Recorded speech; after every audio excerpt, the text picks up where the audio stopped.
I, we sort of always talk about then things that I ditched, and it would be an interesting one.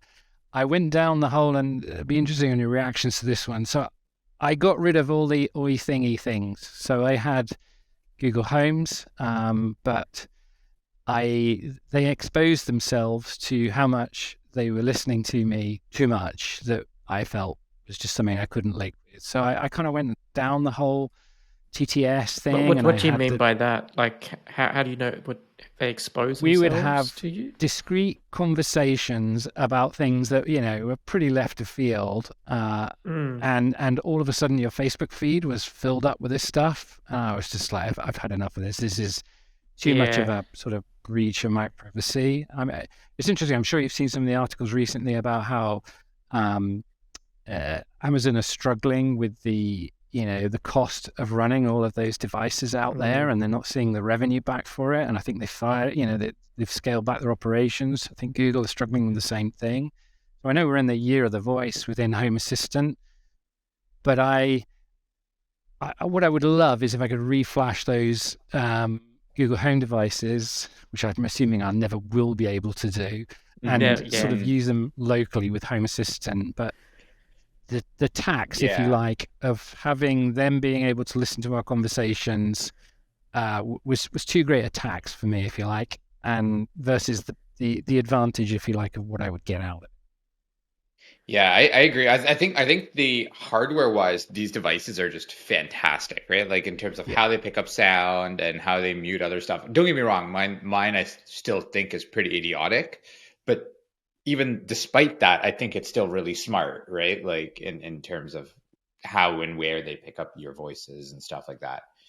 But yeah, I mean, there is always that creepy factor of it. There's always, mics listening. I mean, as I say that, there's one directly behind me, right here, right? But eh, I don't know. Right now, for me, it's a convenience thing, but I totally respect and get the privacy piece behind it there.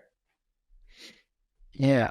I ended up reading an article. Like, I can't remember. It was some guy who basically had a toothpaste advert in his Facebook feed, and he couldn't work out where it was. And then he published, he actually wrote this because he was at his mother-in-law's or whatever, and it was a really really creepy story about how this, them listening to your conversations had actually joined up the dots. And I just thought, I don't need it. These devices don't give me anything, and the whole sort of using voice for it. It just made me think even more. I want to make the house do things automatically Hmm. without me even having to say them. And yeah. So another one, I had a load of those. I got really really excited about them. Then I got really really disenchanted with them, and then they went. Yep. So I bought a robot vacuum, fantastic bit of kit, and I integrated it into Home Assistant. And then I thought, why? It added no value, and it's kind of more a message to people that I know you can, integrate stuff into Home Assistant, and it's amazing that you can. Like you can find out. I think it always made me giggle when one of your previous podcasters said, okay, I can find out, and I can see how many astronauts are on the International Space Station today, Yeah. but it's not really going to be relevant to my home automation. And Yeah. you've got to really, as a bit of advice of someone who's done it for years and gone down, every number of rabbit holes on these things. If it doesn't do anything, just take it out. So, like my robot vacuum, I use the app because most days it just does its thing on a schedule.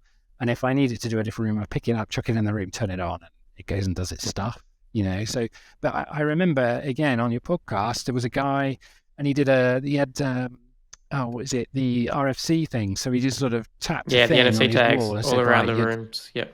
the NFC. And I thought, that's fantastic. But it's just never going to work for our house just because of the way it's laid out and how we use the Hoover. Yeah. Right. Yep. So for him, over the I was like, wow, it's a brilliant idea. How cool is that? But for me, it just didn't do anything. So we got it. And like, bin collection.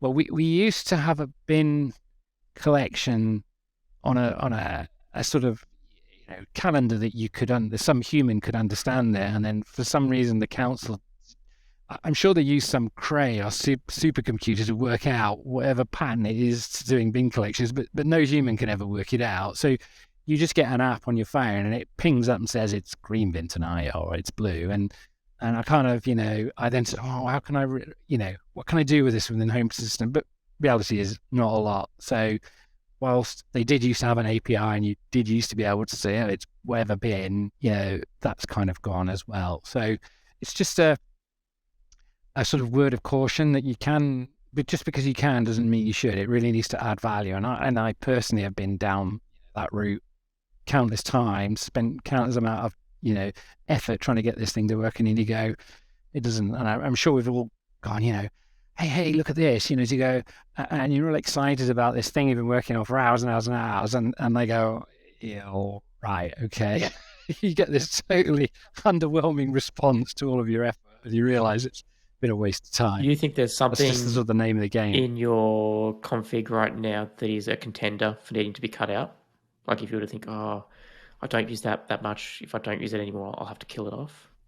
I'm going to say no because I had a purge. Yep. I once it sort of flipped the switch internally and thought, this is crazy. Just because you can integrate it. I mean, I've got an electric car, and which is fantastic, and it's integrated, but it's not adding a huge amount of value for me. So that's only just gone in, and it might be on the way out. Yeah, I don't know. I'm sort of still humming and ahhing about that. As to it has one use case at the moment, which is very useful, but beyond that, so no, I actually had a positive, if you like, purging of going through my files, going through my integrations, and just going, no, ditch, and it definitely was the sort of the TTS, the OI thingies. So yeah, I'm trying desperately, not. I wanted to try and get this promote. Whenever you're on podcasts, rather than say the words, you just go oi thingy, and I thought it also sort of gave it the level of sort of depreciation of the stupid thing it is, there as well. Yeah. Anyway, makes sense.